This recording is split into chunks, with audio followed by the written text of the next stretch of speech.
পড়ছিলাম ভালোবাসি কৌ, কলমে নুজাইফা নুন। পর্ব সংখ্যা 11। রূপম আমাদের মাঝে নেই মানে কোথায় গিয়েছে? রংপুরে। তো এভাবে বলার কি আছে? রংপুর রূপমের নানু বাড়ি। হতে পারে রূপম নানু বাড়ি বেড়াতে গিয়েছে, 2-3 বাদেই ফিরে আসবে। তুই যেমনটা ভাবছিস তেমনটা নয় পাপড়ি। রূপম 2-1 দিনের জন্য যায়নি, চিরদিনের জন্য গিয়েছে। রূপম আর আমাদের সাথে পড়বে না, কলেজ থেকে টিসি নিয়ে গিয়েছে। ও রংপুরের কোনো কলেজে ভর্তি হবে হয়তো। হুট করে রূপম কলেজ ছাড়ার সিদ্ধান্ত কেন নিল জানি না। রূপম আমাকে শুধু এতটুকুই জানিয়েছে কি হয়েছে, কেন কলেজ ছাড়ছে আমাকে কিছু বলেনি। আমি জিজ্ঞেস করব তার আগেই দেখে আমাকে সব জায়গা থেকে ব্লক করে দিয়েছে। এমনকি ওকে ফোনেও পাওয়া যাচ্ছে না, হয়তো সিম কার্ডও চেঞ্জ করেছে। আমি ভেবেছিলাম রূপম হয়তো শুধু আমাকেই ব্লক করেছে, কিন্তু রূপম আমাদের কাউকেই ব্লক করেনি। ওর ফেসবুক, মেসেঞ্জার, হোয়াটসঅ্যাপ সব কিছু ডিলিট করে দিয়েছে। রূপম আমাদের সাথে যোগাযোগ করতে চাইছে না, ও সব কিছু নতুন করে শুরু করতে চাইছে। কিন্তু কেন? 2 দিন আগেও তো সব ঠিক ছিল। হুট করে কি এমন হলো যার জন্য রূপম এমন একটা কঠিন সিদ্ধান্ত নিল? আমিও বুঝতে পারছি না পাপড়ি। রূপমের সাথে কত শত স্মৃতি রয়েছে আমাদের। একসাথে বসে ক্লাস করেছি, আড্ডা দিয়েছি, মারামারি করেছি, খেয়েছি। আমাদের ছেড়ে যেতে ওর কি একবারের জন্য বুক কাঁপলো না? একটুও কষ্ট হলো না? আমাদের এতদিনের বন্ধুত্ব রূপম এক নিমিষেই শেষ করে দিল। রূপম আমাদের বন্ধু নয়, রূপম একটা বিশ্বাসঘাতক। রূপম যদি আমাদেরকে ছেড়ে ভালো থাকতে পারে, তাহলে আমরা কেন পারবো না? তুই আর একবারও রূপমের নাম মুখে নিবি না তিসমা। রূপম নামে আমাদের কোনো বন্ধু ছিল না, এখনো নেই। ব্যাস, তুই যে এতগুলো কথা বললি, তুই কি পারবি রূপমকে ভুলে থাকতে? আমি তিসমার প্রশ্নের উত্তর না দিয়ে নিঃশব্দে বেঞ্চে গিয়ে বসে পড়ি। বইয়ের পাতায় চোখ রেখেও মন সেখানে নেই। তিসমা ফিসফিস করে বলে, আজ তো প্রিন্সিপাল অফ অ্যাকাউন্টিং ক্লাস, পরাগ স্যারের প্রথম ক্লাসটা। আমি মাথা নাড়ি, কিন্তু কিছু বলি না। ঠিক তখনই দরজায় ভেসে আসে জুতোর ঠক ঠক শব্দ। পরাগ স্যার ক্লাসে প্রবেশ করেন। সাথে সাথেই ক্লাসের কোলাহল থেমে যায়। সবাই সোজা হয়ে বসে পড়ে। পুরো ক্লাস নীরব হয়ে ওঠে। পরাগ ভাই চোখ তুলে একবার পুরো ক্লাস ঘোরান, তারপর সোজা হেঁটে যান টিচার্স ডেস্কে। গম্ভীর স্বরে বলেন, principal of accounting, this is not just a subject, it's the backbone of any business. পুরো ক্লাস নীরব হয়ে আছে, শুধু চকের খসখস শব্দ আর পরাগ ভাইয়ের গলার আওয়াজ ছাড়া কোনো শব্দ নেই। তিনি উঁচু আওয়াজে বললেন, আজকের টপিক অ্যাকাউন্টিং ইকুয়েশন। তারপর তিনি বোর্ডে বড় করে লিখলেন, assets equal liability plus owners equity. আমার পাশ থেকে তিসমা কানে ফিসফিস করে বলল, ভাই রে ভাই, কি গম্ভীর দেখাচ্ছে। টিচিং স্টাইলে একটা ক্যারিশমা আছে না? আমি ঠোঁট চেপে হালকা মাথা নাড়ি, চোখ সরাতে পারি না তার দিক থেকে।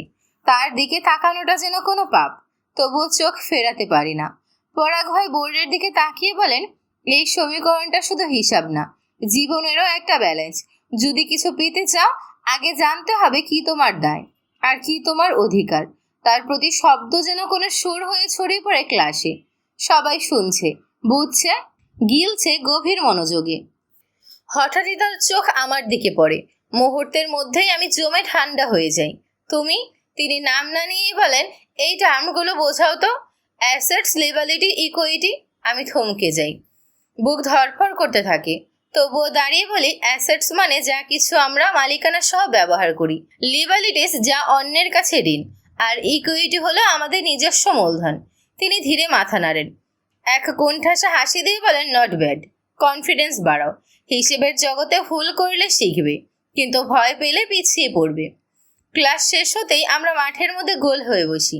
কারো হাতে চানাচুর, কারো হাতে ছোলা, কারো হাতে আইসক্রিম। এদের মধ্যে আমি ব্যতিক্রম। আমি বসে বসে কাঁটা চামচ দিয়ে চা খাচ্ছি, টুকটাক গল্প গুজব করছি। হঠাৎই ইমন বলে ওঠে, এই যে ক্লাস তো অনেকগুলোই হয়ে গেল, এবার আমাদের প্রাইভেট শুরু করা উচিত। পড়াশোনা নিয়ে সিরিয়াস হওয়া উচিত। ইমনের সাথে তাল মেলালো তিন্নি। ইমন ঠিক কথা বলেছে, আমাদের প্রাইভেট শুরু করা উচিত। তিসমা কি বলিস? হ্যাঁ, শুরু করা উচিত বটেই, কিন্তু প্রশ্ন হলো কোন স্যারের কাছে পড়ব। তিন্নির সাথে সাথে বলে ওঠে, কার কাছে আবার? অবশ্যই পরাগ স্যারের কাছে। পরাগ স্যার কত ভালো করে বুঝিয়ে দেন। তার পড়ানো মানেই ম্যাজিক। হার্ড ম্যাথও মনে হয় মিষ্টি কেক। পাশ থেকে মনোযোগ হয়। হ্যাঁ, স্যারের বোঝানোর স্টাইলটাই অন্যরকম, একেবারে হৃদয়ে গিয়ে গেঁথে যায়। মন হঠাৎ আমার দিকে তাকায়। উৎকণ্ঠার সহিত বলে, পাপড়ি, আজ তোকে কেমন যেন লাগছে, এত চুপচাপ কেন? কিছু বলিসছিস না তো? আমি হালকা হাসি দিয়ে বলি, আমি আর কি বলবো, তোদের যা ভালো মনে হয় কর, আমি আপত্তি করব না। ইমন কিছু চানাচুর মুখে পড়ে নিয়ে চিবিয়ে চিবিয়ে বলে, তাহলে আর দেরি করে লাভ কি? চল স্যারের সাথে কথা বলে দেখি স্যার কি বলেন। হ্যাঁ চল, বলেই সকলে বসা থেকে উঠে পড়ে। আমি ঠায় সেখানেই বসে থাকি। তেসমা আমার হাত ধরে টেনে বলে, তোর আবার কি হলো, তুই যাবি না? না রে, আমার ভালো লাগছে না, তোরা যা, আমি এখানে অপেক্ষা করছি। ঠিক আছে বলে সবাই পরাগ ভাইয়ের কেবিনের দিকে যায়। ফিরে আসে মিনিট 10 পর। সকলের মুখ গম্ভীর হয়ে আছে। ওদের ভোতা মুখ দেখে আমার হাসি পায়, তবুও নিজেকে কন্ট্রোল করে বলি, কি রে, কি হয়েছে?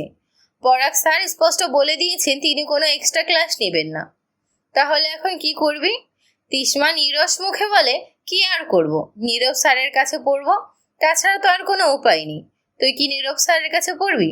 আমি এক্ষুনি কিছু বলতে পারছি না, বাড়ি ফিরে মামাকে জিজ্ঞেস করে তোদেরকে জানাবো। আচ্ছা, গ্রুপে জানিয়ে দিস। ঠিক আছে, আজকের মতো আসি তাহলে, বাই। ওকে, সাবধানে যাস। আমি ক্যাম্পাস থেকে বের হতেই একটা রিক্সা এসে আমার সামনে দাঁড়িয়ে যায়। রিক্সাওয়ালা শীতল কণ্ঠে বলেন, আম্মা, পালবাড়ি মোড় যাইবেন? হ্যাঁ মামা। উঠে আসেন। আমি তড়িৎ রিক্সায় উঠে বসি।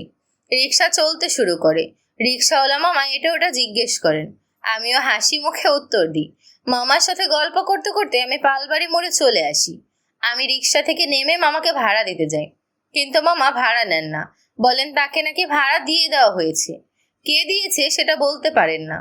আমিও বেশি মাথা না ঘামিয়ে চলে আসি। ড্রয়িং রুমে প্রবেশ করতেই দেখি সকলে ফিরে এসেছে। তাদের সাথে একটা 10 বছর বয়সী মেয়ে এসেছে। মেয়েটা দেখতে উজ্জ্বল ফর্সা, খুবই মায়াবী চেহারা। আমি এগিয়ে যাই মেয়েটার দিকে, গাল টেনে বলি, কি নাম তোমার? মেয়েটা মিষ্টি গলায় বলে, জিলাপি। আমি হেসে ফেলি। ও মা, মানুষের নাম আবার জিলাপি হয় নাকি?